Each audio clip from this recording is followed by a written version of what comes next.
Prosseguindo as nossas reflexões nas parábolas de Jesus Cristo, a última que nós conversamos foi a respeito dos primeiros lugares. Jesus estava na casa de um fariseu e ele percebeu que as pessoas estavam procurando os lugares de honra. E aí Jesus então conta uma parábola que ensina a respeito da humildade, da importância da humildade para o Senhor no reino de Deus. E aí então, nessa mesma situação, na casa deste fariseu, Jesus conta uma outra parábola que diz a respeito a um grande banquete. E é esse texto que eu quero ler com vocês também no Evangelho de Lucas, no capítulo 14, a partir do versículo 15. Acompanhe aí a leitura da palavra do Senhor. Ao ouvir isso, um dos que estavam à mesa com Jesus disse-lhe: Feliz será aquele que comer no banquete do reino de Deus. Jesus respondeu: Certo homem estava preparando um grande banquete e convidou muitas pessoas. Na hora de começar, enviou seu servo para dizer aos que haviam sido convidados: Venham, pois tudo já está pronto. Mas eles começaram um por um a apresentar desculpas. O primeiro disse: Acabei de comprar uma propriedade e preciso ir vê-la. Por favor, desculpe-me. Outro disse: Acabei de comprar 5 juntas de boi e estou indo experimentá-las. Por favor, desculpa-me. Outro ainda disse: Acabo de me casar, por isso não posso ir. O servo voltou e relatou isso ao seu senhor. Então o dono da casa irou-se e ordenou a seu servo: Vá rapidamente para as ruas e os becos da cidade e traga os pobres, os aleijados, os cegos e os mancos. Disse o servo: O que o Senhor ordenou foi feito e ainda há lugar. Então o Senhor disse ao servo: Vá pelos caminhos e valados e obrigue-os a entrar, para que minha casa fique cheia. Eu digo a vocês: nenhum daqueles que foram convidados provará do meu banquete. Veja esta parábola do grande banquete, o que Jesus está dizendo. Jesus tinha acabado de contar outra parábola e por causa daquelas palavras de Jesus, então essa pessoa faz esse comentário: Feliz será aquele que comer no banquete do reino de Deus. E aí Jesus então conta essa outra parábola. E aí nós temos algo a aprender com essa parábola. Naquele tempo, nós temos que entender um pouquinho do contexto da época. O que essa parábola está contando é que esse homem ia fazer um banquete, não só um lanchinho, mas um banquete, algo muito especial, que exigia preparo, tinha um investimento, tinha um trabalho, tinham pessoas envolvidas. E o que ele faz? Ele manda primeiro o convite, e aí nesse primeiro convite, algumas pessoas falam: eu não posso, tal, e outras falam: não, tá certo, joia, estarei lá. Quando tudo estiver pronto, você avisa que eu, com a minha família, nós estaremos lá então, neste banquete, estaremos lá na sua casa, honrando esse seu convite. Então essas pessoas se comprometeram. E em cima dessas que confirmaram a presença, este homem agora prepara o banquete. E quando esse banquete está pronto, ele fala então para os seus servos: vão na casa desses que confirmaram e avise que o banquete está pronto, que é para eles virem. Mas aí vem a surpresa. Esses homens que antes tinham confirmado, agora começam a dar desculpas. Vamos entender alguma coisinha aqui daquela época. Você hoje faltar num aniversário, num jantar, num churrasco, não é educado. A pessoa pode ficar magoada sim, principalmente se você confirmou que você ia. Mas naquela época ia muito além da mágoa, muito além de ficar triste ou decepcionado. Em algumas situações, em algumas regiões ali, em alguns povos árabes, era a mesma coisa que você declarar guerra com aquela família ou com aquele povo. Se você falasse que ia num banquete e você depois inventasse uma desculpa qualquer, esfarrapada, para não ir, era algo sério, era caso de guerra você faltar, porque você já tinha assumido um compromisso. E agora esta era a tua prioridade. Quando o banquete estivesse pronto, você deveria estar lá. Então agora a gente começa a compreender um pouco, em cima desse contexto, o que Jesus está dizendo. Este homem preparou um banquete, preparou algo muito especial. E algumas pessoas falaram que não. Tá, tudo bem, essas ficaram de fora. Mas agora outras disseram que sim. E esses que falaram que estariam lá, agora estão inventando desculpas. Um inventa desculpa que é por causa do trabalho, por causa da propriedade que tem que cuidar. O outro que, imagina, ele comprou a terra e tem que ir lá ver. Já comprou a terra, tem que ver a terra antes. Agora ele comprou a terra dele, a terra não vai sair do lugar. O outro comprou material para o trabalho dele lá na fazenda dele.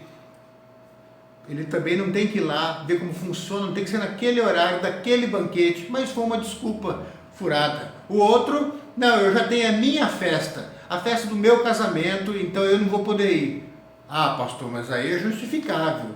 Só que ele já tinha assumido um compromisso com este outro homem, neste período, que ele estaria neste banquete. Agora, ele inventou uma festa dele para sobrepor a outra. Vocês estão entendendo? Naquela época, isso era muito grave. Compromisso assumido é compromisso honrado. E, aliás, seria bom se a gente aprendesse isso também, novamente, e trouxesse isso para a nossa cultura. Compromisso assumido, compromisso honrado.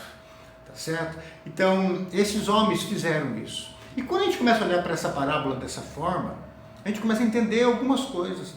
Porque a gente pensa que esse convite que foi enviado àquelas pessoas como se fosse um primeiro convite. Mas, poxa, mas convidou o cara para um banquete, o cara falou não, o outro ficou magoado, ficou bravinho. Não é isso. Eles tinham assumido um compromisso já de honrar na casa dele na hora do banquete. E agora eles estão pulando fora. Ou seja, esta não é uma parábola que Jesus está direcionando para aqueles que nunca ouviram da palavra dele. Não é isso. É uma palavra que está direcionando para aqueles que dizem, como aquele primeiro homem, no começo desse texto que eu li, fala, olha, feliz aquele que vai estar no banquete do reino dos céus. E aí Jesus traz essa reflexão. É bonitinho vocês falarem que vocês assumiram um compromisso com Deus, que são judeus, que são povo de Deus, que leem a Bíblia, que oram, que vão no culto na sinagoga nos sábados, mas quando Deus manda alguma coisa, vocês inventam as desculpas de vocês e não cumprem a vontade de Deus. Estão deixando o chamado de Deus para fazer os seus afazeres. Vocês acham que, às vezes a gente acha que desobedecer a Deus, você tem que cair na vida louca, tem que matar alguém, tem que se drogar, tem que ficar doido, tem que se prostituir, tem que adulterar o tempo inteiro com todo mundo. Não é isso. Não é isso. Esse texto está mostrando isso para a gente.